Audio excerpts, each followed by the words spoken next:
in Jivamukti Yoga, there's always a focus of the month. And for this month of November, that focus has been life is cosmos, not chaos.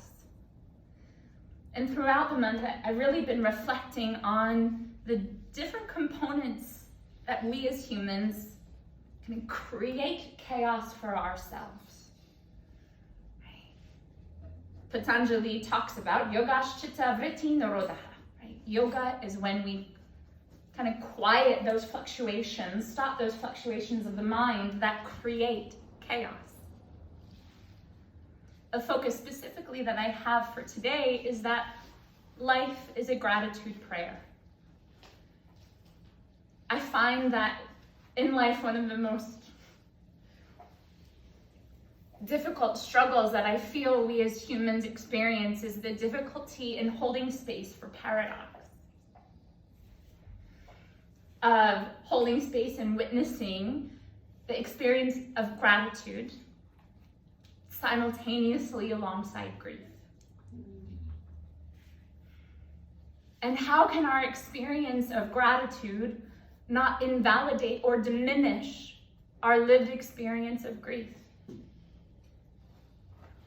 Just as how can our lived experience of grief not invalidate or minimize our experience of gratitude? That feels like where the art and practice of yoga and mindfulness, like where the rubber meets the road.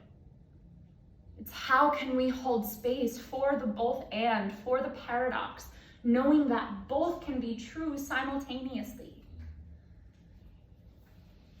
I feel it's our mind, that chitta vrittis, those fluctuations of our mind, that really create that chaos and have us live in this land of that we have to be dichotomous. We have to choose either or.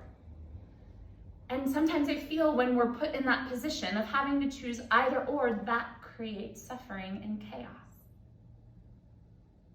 One of my favorite lines in this chant is, kindly release us from all calamities, bondage, and suffering, just as a cucumber is released from its stalk without any injury. For me, that reminds me of cosmos, right? That the natural evolution of a cucumber is to be released from its stalk. But it wouldn't be the cucumber it is without the vine that it's grown from, without the soil in which it grew, it received and sustained its nutrients. And there is this natural evolution of release. And so throughout our practice today, I really invite you to get curious of how you can hold space for the truth of the both and, of honoring that dance of grief and gratitude in your own heart. And that is one example of a paradox. I guess there's many emotional options of both ands that we can hold space for simultaneously. That's one that is very present in my heart.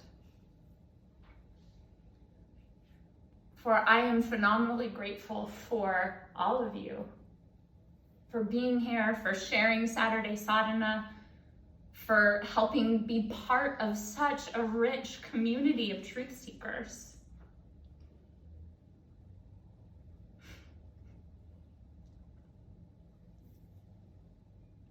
Of being such beautiful wildflowers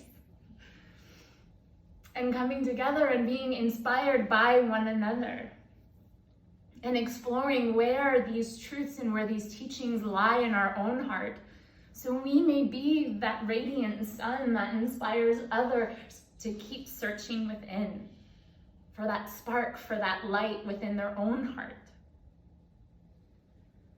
So we may continually be inspiring others to show up fully in their whole hearts and their bright spirits, no matter where we are or where we find ourselves or what city we may live in or what country we may be visiting.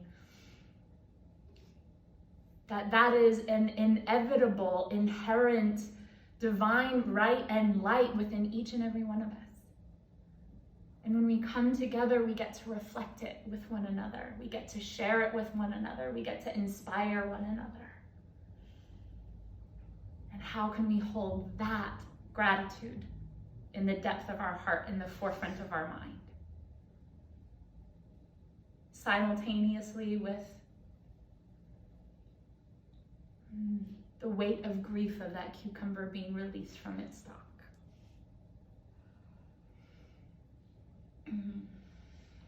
So I invite you to allow that to land wherever it may, in the depths of your heart, in the forefront of your mind.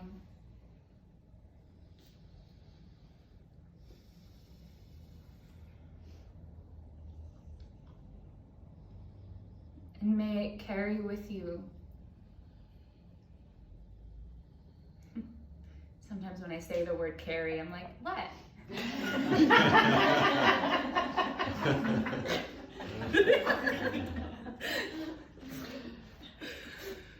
So you may carry it with you on and off the mat. All right, with all of that, I love you all so much. And let's move our bodies.